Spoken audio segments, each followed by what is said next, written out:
భారత రాజ్యాంగంలోని article 269 union కేంద్ర ప్రభుత్వం సేకరించిన కొన్ని పన్నుల కేటాయింపుతో వ్యవహరిస్తుంది, కానీ ఇవి రాష్ట్రాలకు కేటాయించబడతాయి.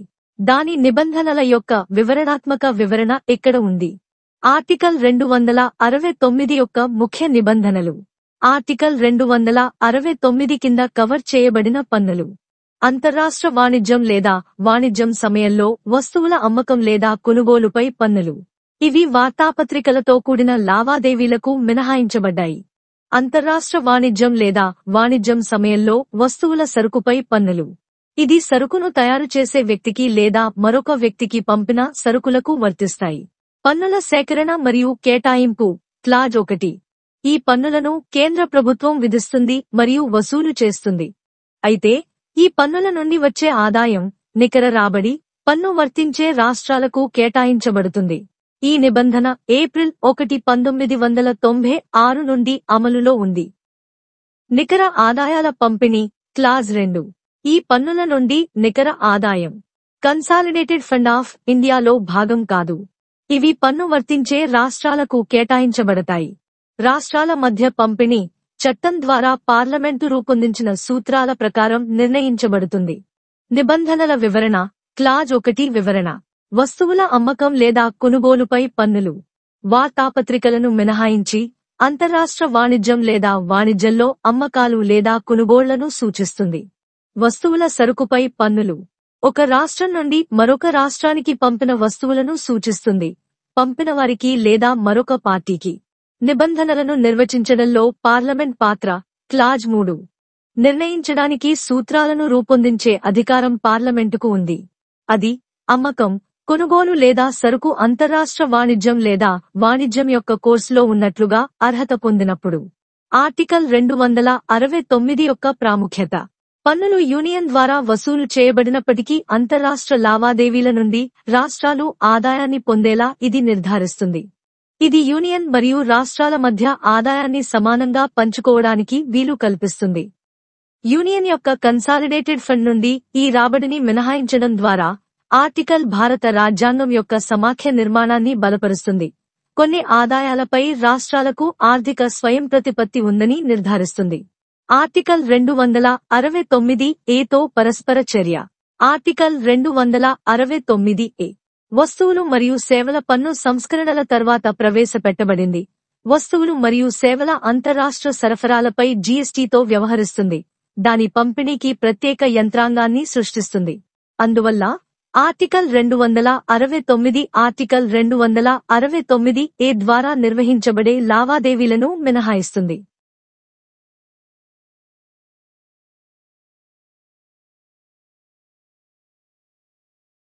భారత సంవిధానము. భాగము 12. విత్తము, ఆస్తి, కాంట్రాక్టులు మరియు దావాలు. అధ్యాయము 1. విత్తము. సంఘము మరియు రాజ్యముల మధ్య రాబడుల పంపిణీ. ఆర్టికల్ 269. సంఘముచే విధించబడి మరియు వసూలు చేయబడి రాజ్యములకు కేటాయించబడు పన్నులు. 1. సరుకుల క్రయ విక్రయములపై పన్నులు మరియు 269 అనుచ్ఛేదములో నిబంధించినవి తప్ప సరుకుల రవాణాపై పన్నులు భారత ప్రభుత్వముచే విధించబడి వసూలు చేయబడవలెను. కాని అవి ఖండము 2 లో నిబంధించబడిన రీతిగా రాజ్యములకు కేటాయించవలెను మరియు 1996 ఏప్రిల్ 1వ తేదీన లేక తరువాత రాజ్యములకు కేటాయింపబడినట్లుగా భావింపబడవలెను. విశదీకరణ. ఈ ఖండము ప్రయోజనముల నిమిత్తము సరుకుల క్రయ విక్రయములపై పన్నులు అను పదబంధమునకు అంతర్రాజ్య వ్యాపార లేక వాణిజ్య సరళిలో జరిగిన ఎడల క్రయ విక్రయములపై పన్నులు అని అర్థము. సరుకుల రవాణాపై పన్నులు అను పదబంధమునకు అంతర్రాజ్య వ్యాపార లేక వాణిజ్య సరళిలో రవాణా జరిగిన ఎడల రవాణా చేయు వ్యక్తికైనను లేక ఎవరేని ఇతర వ్యక్తికైనను అట్టి సరుకుల రవాణాపై పన్నులు అని అర్థము. 2. ఏ విత్తీయ సంవత్సరమునందైనను అట్టి పన్ను యొక్క నికర ఆదాయము, ఆ ఆదాయము సంఘ రాజ్యక్షేత్రములకు సంబంధించినదన దగినదై యున్నంత వరకు తప్ప భారతదేశ సంచిత నిధిలో చేరియుండరాదు. ఏ రాజ్యములలో ఆ సుంకము లేక పన్ను ఆ సంవత్సరములో విధించబడదగియుండునో ఆ రాజ్యములకే అది కేటాయించబడి పార్లమెంటుచే శాసనము ద్వారా రూపొందింపబడు పంపిణీ సూత్రములననుసరించి ఆ రాజ్యముల మధ్య పంపిణీ చేయబడవలెను. 3. సరకుల క్రయ విక్రయములు లేక రవాణా అంతర్రాజ్య వ్యాపార లేక వాణిజ్య సరళలో ఎప్పుడు జరుగునో నిర్ధారణ చేయుటకు సూత్రములను పార్లమెంటు శాసనము ద్వారా రూపొందించవచ్చును.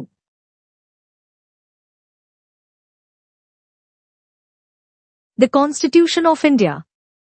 Part 12. Finance, Property, Contracts and Suits. Chapter 1. Finance. Distribution of revenues between the Union and the states. Article 269. Taxes levied and collected by the Union but assigned to the states.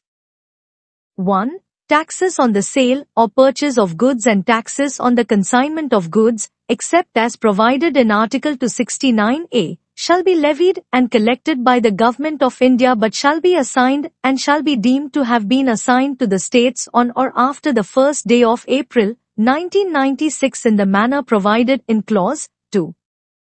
Explanation. For the purposes of this clause. A.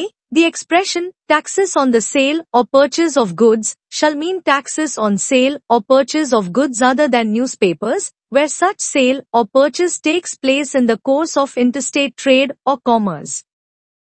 B. The expression, taxes on the consignment of goods, shall mean taxes on the consignment of goods, whether the consignment is to the person making it or to any other person, where such consignment takes place in the course of interstate trade or commerce. 2. The net proceeds in any financial year of any such tax, except in so far as those proceeds represent proceeds attributable to Union territories, shall not form part of the Consolidated Fund of India, but shall be assigned to the states within which that tax is leviable in that year, and shall be distributed among those states in accordance with such principles of distribution as may be formulated by Parliament by law.